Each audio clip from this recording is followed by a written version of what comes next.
Xbox Series X is turning 4. If you've had one from the start, have you cleaned yours? If not, watch this video.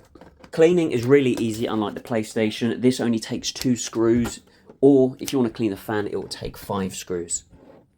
PlayStation owners need to remove 18 screws and some cables to get to their department, so this is a lot easier. Doing this does void the warranty, but if you've had it for 4 years, it's probably expired anyway. So as you can see, the first 2 steps is to remove the sticker and then the 2 screws. Then you just simply unclip it here and take it off. Bear in mind the screws are T8. And just like that, you've got full access to everything and the heatsink. Unlike PlayStation, it's just so much of a faff. I'm no expert, I just used a wiring brush and a normal makeup brush from my wife and brushed it up. It's great to know 2 screws gives you all this access, that's all it takes.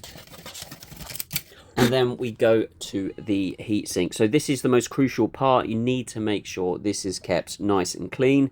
Otherwise it can simply overheat and cost you another Xbox. You can take the fan off here, it's 3 other screws, but I'm not doing that. I'll just stick with simply cleaning this bit up here. As you see, the wiring brush is very good to get to those difficult places. Wow, look at that dust. That is absolutely minging. A makeup brush, as I said, is quite good. It's quite sensitive. I've had an Xbox One overheat on me, so knowing this trick to clean it all up really helps. I did notice it was getting very hot in the room as well, and it was very noisy. But it just clumps together and comes out nicely.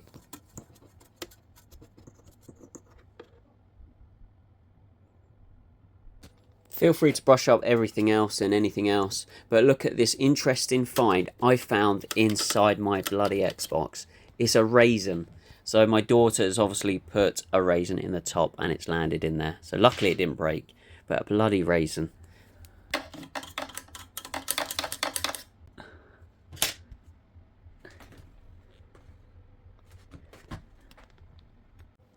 And here you go, this is what I found inside. Absolutely minging, but it's done and it's nice and clean.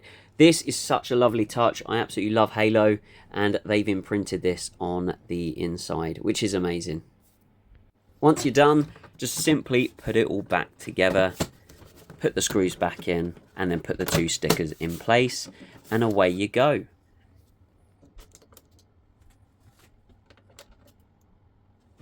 Once she's all done, you can simply just plug her back in and turn it on and keep gaming. See you on the next review.